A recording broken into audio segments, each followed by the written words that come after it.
Okay, for a little while now, I've been making videos from a new space, and that's because not long ago I moved into a different apartment where I've actually got my own home office, which is pretty cool. And when I got here, something that I really wanted to do is to figure out different ways to make this space look a bit more interesting and overall nicer, specifically on camera. So in this one, I want to share a few of the things that I feel have helped me make this space and the videos that I film in here look a little less visually boring. Okay, starting off, I gotta talk about the first thing that I look for in any space that I need to film in, which is creating depth and some separation between my subject and the surroundings. And there are a bunch of different ways to do that, but the first way that I always try to do it is by figuring out how I want my subject and my camera to be set up relative to the background. So generally speaking, the one thing that I try to avoid as much as possible is shooting right against a wall. I'm going to drop an asterisk on that statement though, because there are some exceptions to that rule, but I'll get back to that in a second. In general, I find that if I am able to at least get my subject a little bit further away from the wall behind, it instantly does a lot to create some separation. And better yet, if there's a corner in the space that I think looks good, having that behind my subject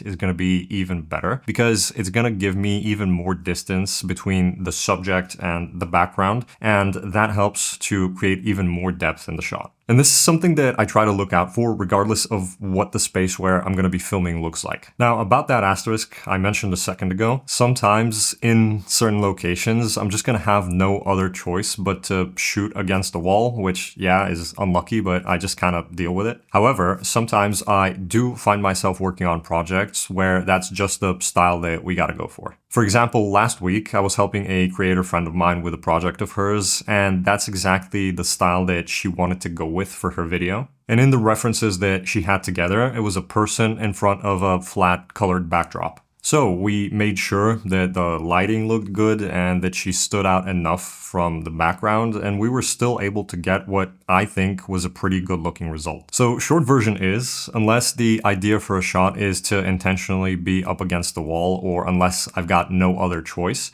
I try to avoid filming up against walls as much as possible. So yeah, creating separation and depth by thinking about where I'm gonna put the subject relative to the backgrounds and the camera relative to the subject is one thing that I think goes a really long way, even on its own, to make your images look a bit more visually pleasing. Okay, now I also want to talk about one more thing that kind of ties into everything I talked about so far, and that is the lens and camera angle choice. Like, let me give you an example with this shot. Right now, I'm filming with my 17-70 at 17mm, and I think it works well considering the camera angle and the position that I've got the camera in the room. And if I were to go wider, you would start seeing my microphone and my softbox and just stuff around the room that I prefer keeping out of the shot. And if I used a tighter focal length, the shot would feel a lot more claustrophobic, which is also not great. And I could use only a slightly tighter focal length and then move the camera back a bit, but I don't really have much room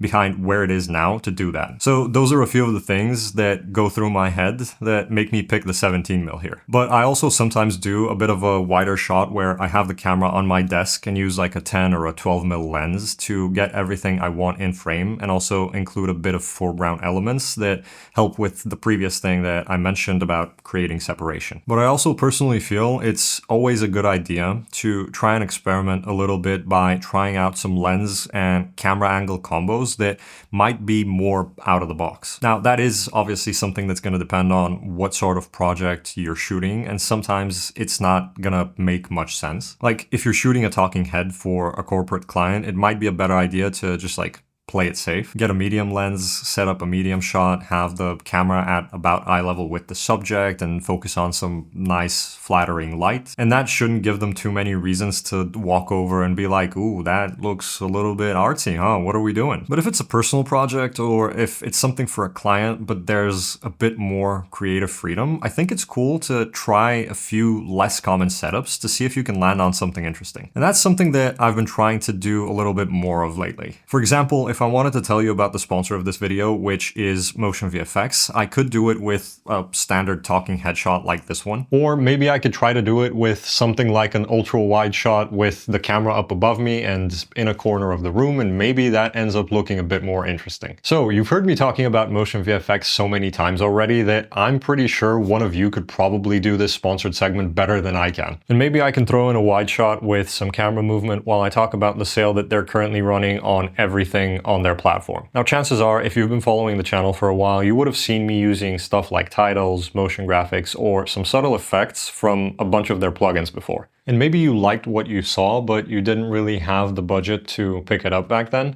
So now might be a good time to go ahead and change that, because they're doing a huge sale of up to 30% on a bunch of the cool stuff on their website. Now, it's going to run until the 4th of December, and aside from saving on the different motion graphics packs that they offer, the sale also covers some of the subscription options to their Design Studio plugin for Final Cut Pro. So if you've been thinking of picking up something from Motion VFX, it is kind of irresponsible to not consider doing it at a time like this when you would be able to save yourself a lot of money. So if you're interested, you can check them out at the link in the description, and I would normally tell you to use my discount code, but right now there's actually one that's better, so I'm gonna have that on screen as well as down below. And if you happen to be watching this after the sale is over, my discount code is also gonna be down there so that you can use that instead. All right, cool. Once again, thanks to Motion VFX for sponsoring this video. So one more thing that I can't not talk about when you want to make your videos look better visually are practical lights. And practical essentially means any and all light sources that are going to be visible in a scene. So that's going to be stuff like candles, tungsten lights, lamps, and even natural light that's coming in through windows. For example, in the case of this shot that you've been looking at so far, I've got my key light that's lighting my face, but I've also got a few lamps in the background. And these are just a few desk lamps that I have in my office anyways, and I use them every day even when I'm not filming. But whenever I am filming, they actually do a lot more for making the image look nicer than you might think. And because these are IKEA smart bulbs, I can turn them off just to show you what a shot would look like without them. To me, this shot looks a lot more boring without the practical lights, which is why I try to have them on in most videos, even if sometimes it doesn't make logical sense to. And that is something that I think is also important to mention. I don't absolutely always care if it makes sense that a practical light is turned on when it shouldn't be in real life, because I'm using it to make the space look better on camera, and that's a whole other thing. Also, another example of practical lighting that I want to give you is from the old space where I used to make all of my videos. So I had a window in there, and I got these dual layer blinds for it, and every time I would record, I would close them halfway. So that created these horizontal lines on the window, which I personally really liked the look of, and I think it helped to make the background a bit more interesting, because otherwise it would just be a big bright rectangle. So that's probably something that I'm going to try to do here as well for those times when I'm filming and the window is visible in the shot. But the point is, if you've got any light sources that are already available in your space, it might be worth thinking about ways to include them in your shots, and if you do it right, it's going to go a long way in making the image look nicer. Again, it's going to depend on what type of project you're shooting, but it is just something that you might want to think about. And also, an extra thing that I want to quickly mention that a lot of people don't really think about is picking the right clothing for whatever you're filming. Now, this is a subtle one, but if I was wearing a black sweatshirt while sitting on a dark gray chair, I would just look like a floating head. But because I picked out this sweatshirt instead, it helps me stand out a bit more, and I personally think that helps make the shot look better overall. I try not to worry about this way too much, but in general, the way I like to think about it is darker backgrounds, brighter clothing, brighter backgrounds, darker clothing. Or I guess that in some cases, you might be able to pick out a color of clothing that would work in either situation, kind of like this, because this would work well against the darker background, but it would also work fine against the lighter one. So it's a good middle ground, I guess. All right, so those are some of the things that I find